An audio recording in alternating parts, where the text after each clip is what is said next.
Hi, Janet. What's up? Hey, Veronica, I know you're on light duty and I know it's a Sunday, but I'll pay you overtime. We really need some extra hands on this scene right now. Yeah, I'll do it for some overtime. Just send me the address and I'll be on my way. Thank you, thank you, Okay, thank you. thank you. Bye-bye.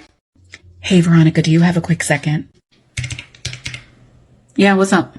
So it turns out that when you are on light duty, you cannot get paid overtime. So And what does that have to do with me? it means that I can't pay you overtime for when you came in on Sunday to help us. So you can take tomorrow off or you can leave early a couple days this week. I'm just not going to be able to pay you that overtime. Yeah, no, I'm not doing that. The only reason I came in to help you guys on a Sunday was because I was going to get the overtime. With the holidays right around the corner, I could use the extra money. I'm not going home and flexing my time because you didn't know the policy, Janet. I'm so sorry. There's just no way for me to pay you. I don't know. I just need you to leave early this week, or like I said, take a whole day off, but there's just no way for me to pay you. You're going to have to figure out a way to pay me my overtime, even if I'm on light duty, because you called me and said, Veronica, I will pay you overtime to come out and help us today. So if that wasn't permitted, that's something that you as a manager needed to know before you called me. But no, I'm not flexing my time. I came in on a Sunday to help you guys. And because you're uninformed on policies, I'm not leaving. I'm not doing it. And if I did leave, you're still paying me for Sunday. You're still paying me overtime. I don't know how you're going to figure it out with your manager, with HR, with the payroll department. I don't know. I don't care. That's none of my business. As long as those 8 hours of overtime are on my paycheck, we won't have any issues. But yes, they will be on my paycheck because no, I'm not leaving. Hey, Veronica, do you think you could stay a little late tonight? Just maybe like an hour or two? Yeah, I don't mind. I could use the overtime. I'm actually not authorized to pay overtime right now, so I was kind of hoping that you would come in late tomorrow or leave early. Okay. I'll just come in late Friday because I have an appointment anyway. So No, you wouldn't be able to come in late on Friday. Tomorrow's the only day that I could spare you. okay. So then no, I can't stay. No, but I'm sorry. You just said you could stay. So are you gonna stay? No, I can't do it. I'm sorry. That means that I'm inconveniencing myself and you guys are not having to meet me halfway. It has to be a mutual benefit in order for me to do this. Because if I'm staying later, that means that I'm getting home later. That means I'm sitting in more traffic. That means that my dog is waiting later to get walked and to eat.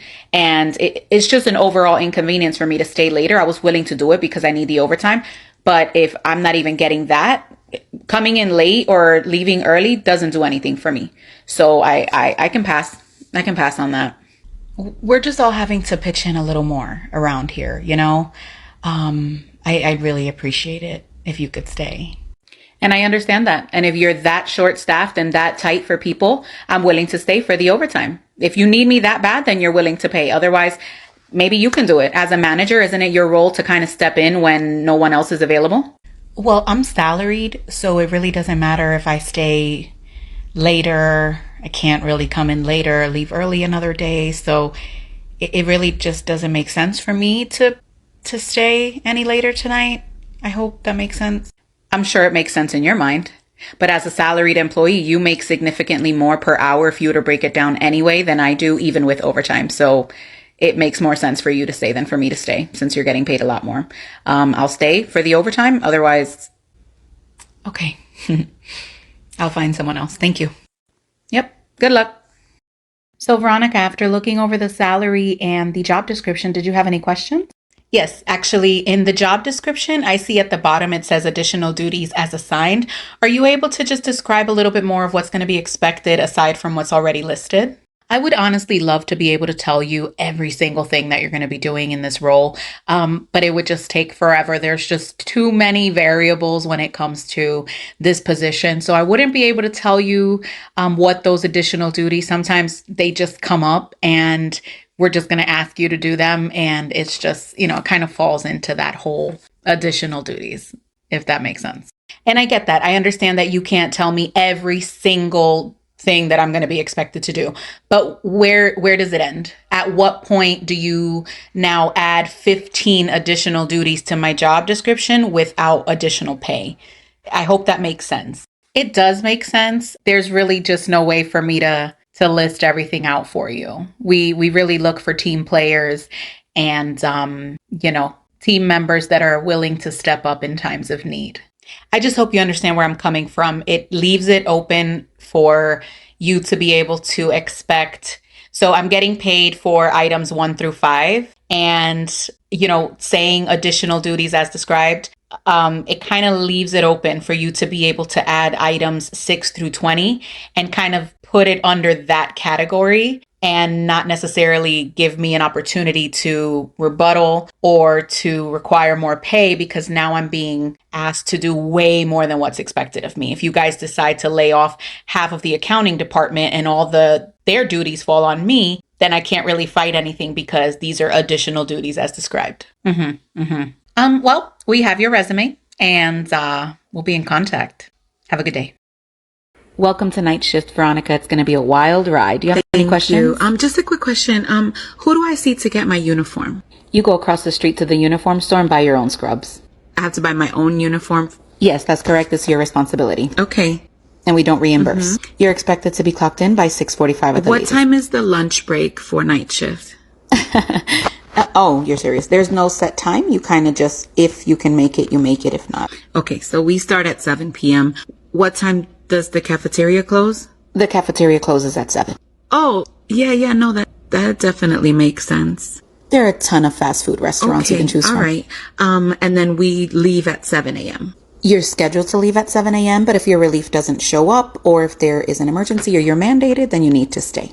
So a 12-hour shift, but then if our relief nurse doesn't show up, we stay longer? Exactly. And then I come back for my shift that night. Exactly. You got it. All right. And then do we get like the 2 15-minute breaks in case we got to use the bathroom? We recommend you wear a diaper. You may not get a chance to use the bathroom throughout your shift, just like you may not get your lunch break. Okay. Can I know the pros of working here at this hospital, or any hospital? Well, we are the 10th most profitable hospital in the United States. And that's it. For right now, I would like to withdraw my application. Just for right now, I just need to go consider the list of cons. It's just a list of cons, not a list of pros and cons. Oh, Thank you. Well, Veronica, thank you so much for coming in. I am so excited to interview you for this position. You come highly recommended. Well, that's great. I love to hear that I'm highly recommended, and I'm honored to be here for this interview. I've already sort of gone over your resume, and you're everything we've been looking for. You are, excellent written and verbal communication skills, bilingual, results-driven, team-oriented, analytical. You have your degree in business. It's everything that we are looking for in this position. That's why I applied, because I've worked really hard to hone in on all these skills, and I feel that I can be a great asset to your team. There's just one thing we need to discuss. Under salary, you listed that you would settle for no less than $95K. That's a little over what we're willing to pay for this position. You know what? That's okay. It is okay. Okay. That was easier than I thought. What do you mean, though? What do you mean it's okay? Like, do you accept the job? I'm willing to negotiate. So let me know which qualifications you want me to exclude from my resume, and then we'll start over, and then you can let me know what you're willing to pay me for the qualifications that remain. Oh, no, we as a company want you to bring all of these qualifications to the table. I don't want to exclude any of them.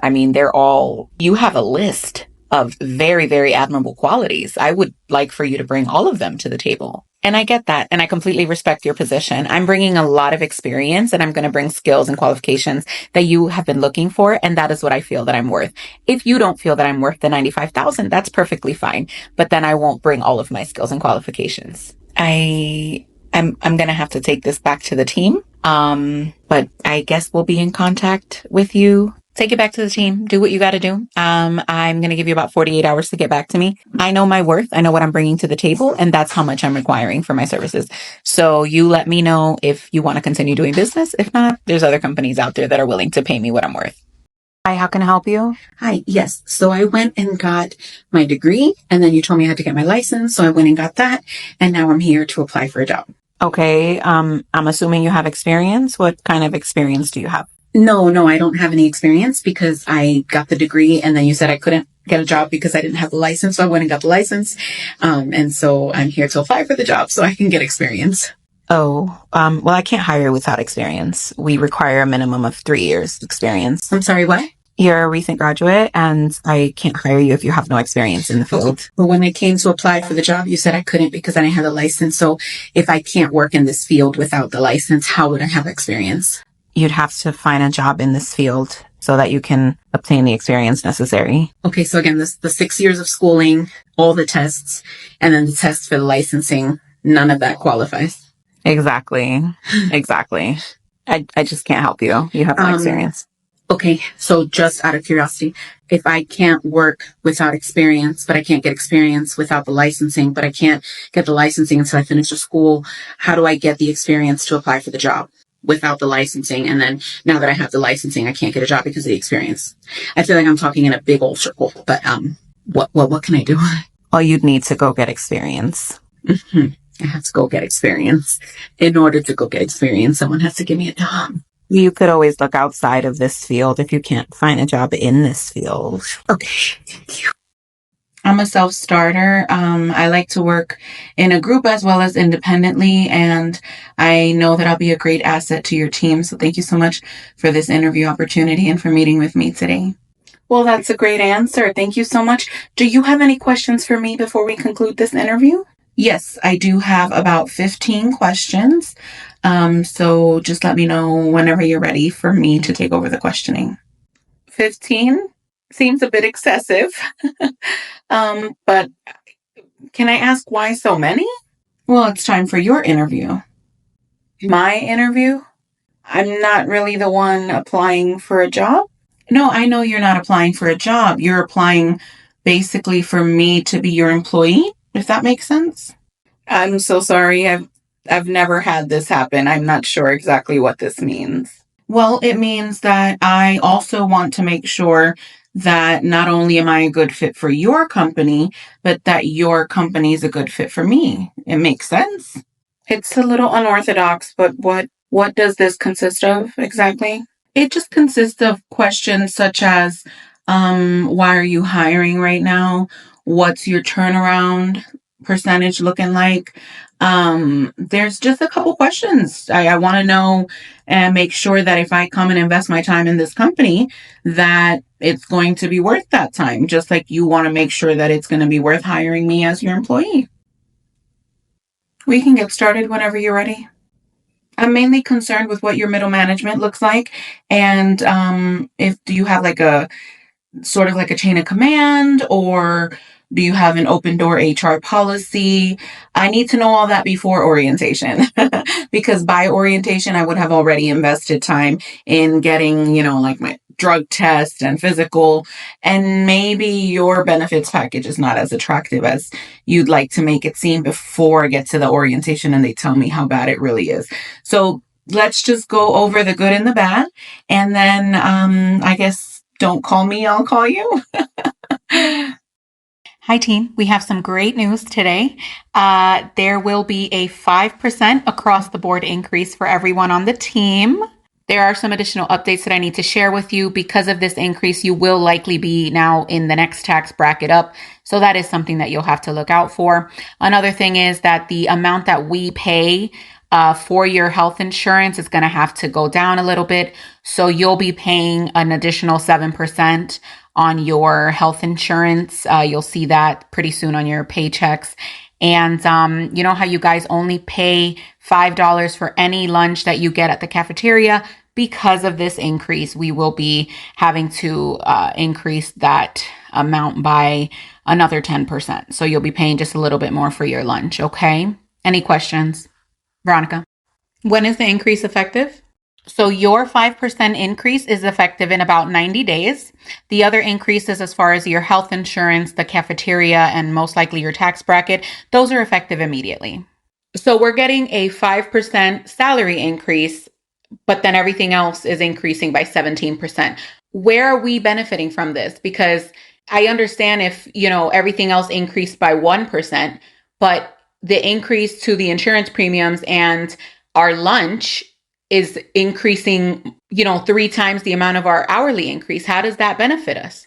What do you mean? How do you benefit from this? You're getting 5% more per hour. That's a lot of money. You know what? This is sometimes why we don't do these things, because no one is grateful. Everybody's so ungrateful that we fought for 5% for you guys.